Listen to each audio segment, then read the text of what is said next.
Hi అండి, welcome back to కోకిలాస్ cookery. ఇవాళ మన వీడియోలో పన్నీర్ బుర్జీ ఎలా చేసుకోవాలి అనేది చూసేద్దాం. ముందుగా స్టవ్ మీద ఒక పాన్ పెట్టుకుని దానిలో 1 టేబుల్ స్పూన్ ఆయిల్ పోసుకోవాలి.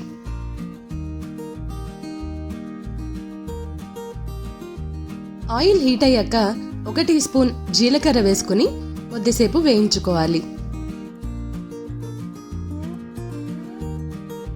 ఇప్పుడు దీనిలో సన్నగా తురిమిన 7 లేక 8 పచ్చిమిరపకాయలను వేసుకోవాలి. అలాగే 1 కప్పు ఉల్లిపాయ ముక్కలు కూడా వేసుకుని ఫ్రై చేసుకోవాలి.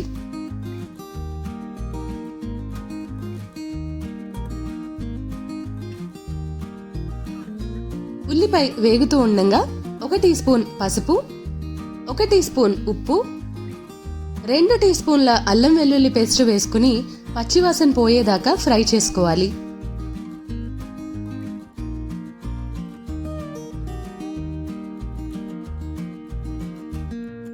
ఇప్పుడు సన్నగా తురిమిన టమాటో ముక్కల్ని వేసుకుని కొద్దిసేపు ఫ్రై అవ్వనివ్వాలి.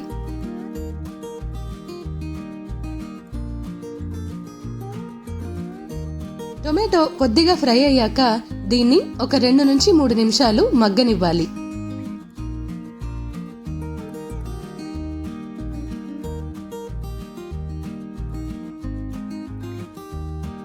ఇప్పుడు దీనిలో 1 టేబుల్ స్పూన్ కారం, 1 టీ స్పూన్ గరం మసాలా వేసుకుని ఫ్రై అవ్వనివ్వాలి.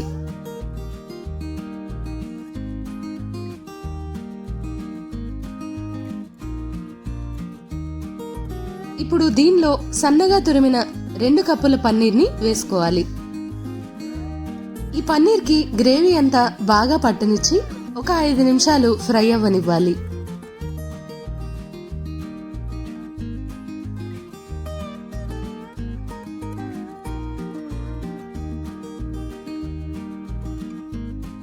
చూసారు కదా, పన్నీర్ బుర్జీ రెడీ అయింది. దీనిపైన కొద్దిగా కొత్తిమీరని జల్లి ఒకసారి కలుపుకుని స్టవ్ ఆఫ్ చేసేసుకోవడమే.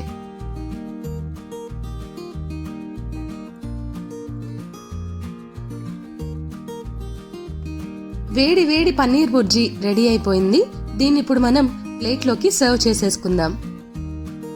ఈ పన్నీర్ బుర్జీ రోటీలోకి చపాతీలోకి చాలా బాగుంటుందండి. దీన్ని ఆనియన్స్ నిమ్మకాయతో సర్వ్ చేసుకోవచ్చు. ఇది అచ్చం మనకి హోటల్స్ లో దొరికే కర్రీ లాగానే ఉంటుంది.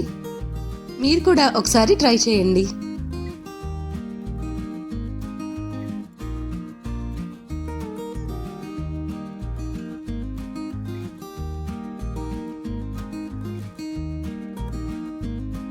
సో ఇదండి ఇవాల్టి మన స్పెషల్. మీకు కనుక నా రెసిపీస్ నచ్చినట్టయితే ప్లీజ్ లైక్, షేర్, కామెంట్ చేసి సబ్స్క్రైబ్ చేసుకోవడం మర్చిపోకండి. అలాగే మీ ఫ్రెండ్స్ చేత కూడా సబ్స్క్రైబ్ చేయించండి. Thank you.